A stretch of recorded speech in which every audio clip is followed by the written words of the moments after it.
Caitlin Clark's ESPN interview exposes WNBA jealousy.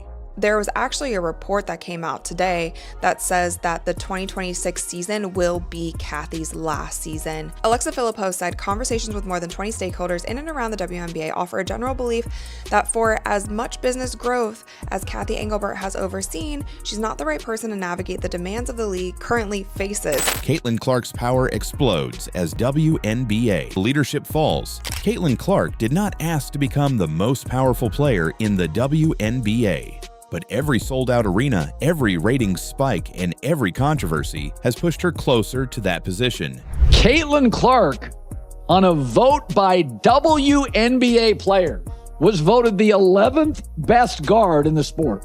At this point, I think it's funny. Fans ranked her second, media ranked her third, WNBA players voted her as the 11th best guard.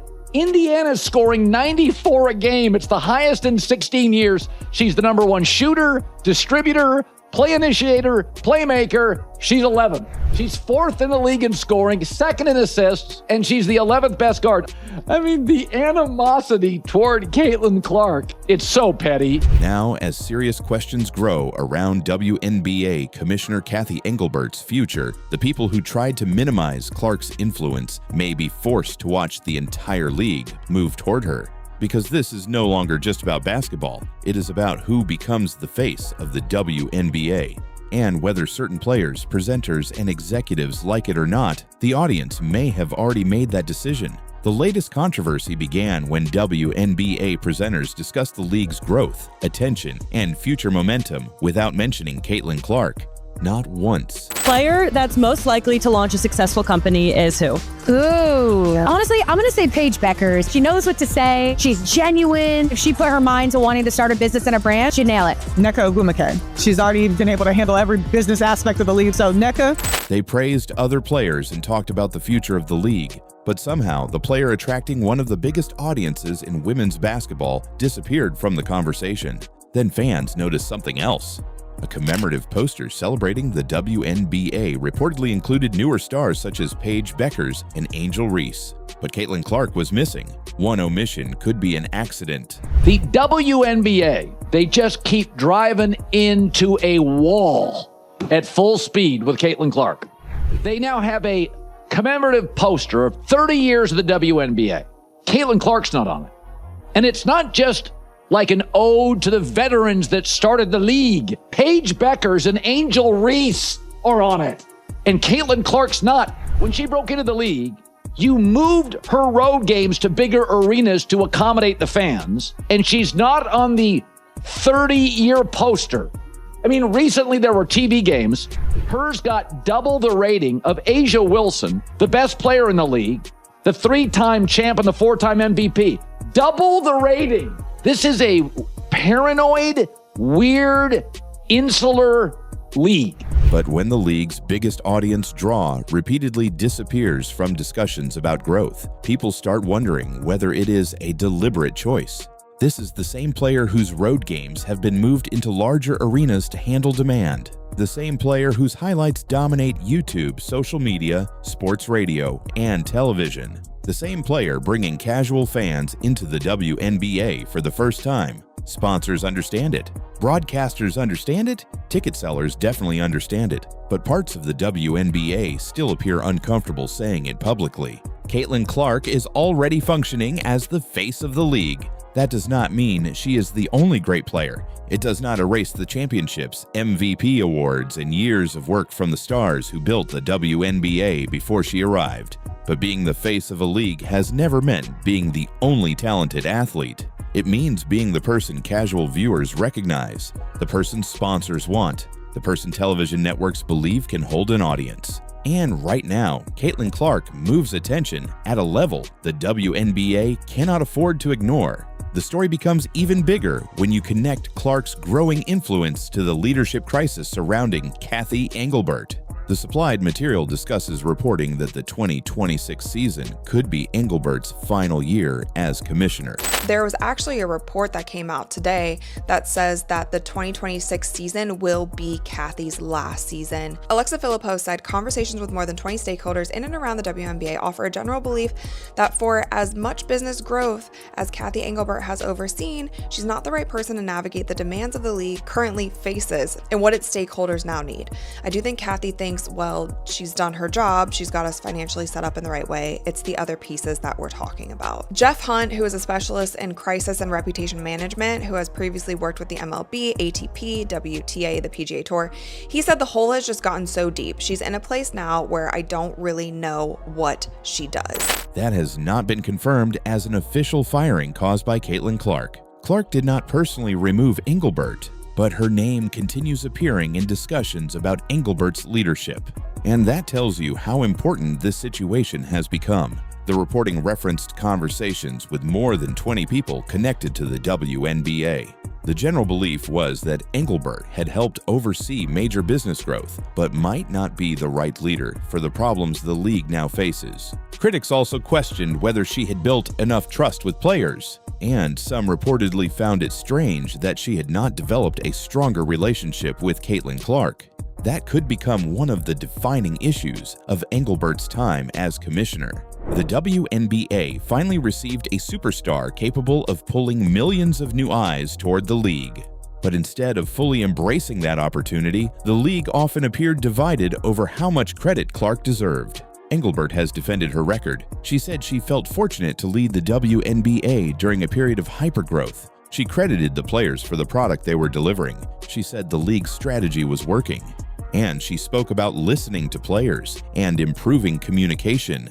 The league has grown. Media attention has expanded. Franchise values have increased. And the WNBA is entering a much bigger business era. But leadership is not judged only by revenue. It is also judged by relationships, communication, and how quickly a leader responds when the league's biggest stories become crises. That is where critics believe Engelbert has struggled. The source also discusses a planned interview that reportedly did not happen after the host waited for 2 hours. That moment became another symbol of a commissioner who critics believe avoided difficult public questions when the league needed direct answers. And while the pressure around Engelbert increased, Caitlin Clark's power kept growing. Clark's influence is built around 3 things every professional league needs: viewers, ticket buyers, and sponsors. The business equation is simple. Sponsors chase attention, broadcasters chase ratings, teams chase ticket demand, and Caitlin Clark brings all 3. That reality may frustrate some established players, and on a human level, parts of that frustration are understandable. There are WNBA veterans who spent years building successful careers with far less attention. There are champions and MVP who helped keep the league moving when national coverage was much smaller. Their achievements deserve respect, but respecting those players does not require pretending Caitlin Clark's impact is ordinary. It is possible to appreciate what the veterans built while recognizing that Clark has changed the size of the audience. The smartest WNBA strategy would use Caitlin as the front door. New fans may arrive because of Clark, but once they enter, the league can introduce them to Aja Wilson, Paige Beckers, Angel Reese, Nafisa Collier, and every other major star. That is how one superstar helps everybody. Instead, the WNBA often appears trapped in an argument about whether Clark deserves the attention she is already receiving. And Caitlin herself sounds tired of it. She has spoken about false characterizations of her personality. She said people are entitled to opinions, but they should not make accusations about her character when they have never spoken to her or taken the time to know her. Clark is constantly discussed as a business phenomenon, a political symbol, and a cultural argument. But the basketball player sometimes disappears. When she reacts emotionally, she is called entitled. When she stays quiet, critics demand more leadership. When she produces a historic performance, the conversation shifts toward hype and attention. When she struggles, people question whether she ever deserved the spotlight. There is no answer that satisfies everyone. But the strongest defense of Caitlin Clark is not that she should never be criticized. She should be judged for what she actually says and does, not for a fictional version created to keep the controversy alive. and every new controversy only makes her more powerful. Every debate puts her name back in the center of the WNBA. Every attempt to minimize her impact leads fans to compare ratings, ticket sales, highlights, and audience demand. The people trying to prove she is not important may actually be proving the opposite. Now imagine what happens if new leadership enters the WNBA. A new commissioner would inherit a league focused on expansion, higher salaries, stronger media deals, larger sponsorships, and keeping casual fans interested. That leader would need growth. And the biggest built-in growth engine is already standing on the court in Indiana. The next commissioner could place Clark at the center of more marketing campaigns. Broadcasters could build more major games around her. Sponsors could push for her to appear in league-wide promotions. And the WNBA could finally stop treating her popularity like an uncomfortable problem. This does not mean Caitlin Clark controls the league. And it does not mean other players should disappear. It means the WNBA may finally accept how professional sports works. Leagues do not get to choose who becomes their biggest attraction. The audience chooses. One ticket at a time, one television broadcast at a time, one viral highlight at a time. Front offices can choose the posters. Commentators can choose the talking points, but they cannot force millions of people to care about somebody else. Caitlin Clark did not fire Kathy Engelbert, but her rise may have exposed why the WNBA needs a different type of leadership.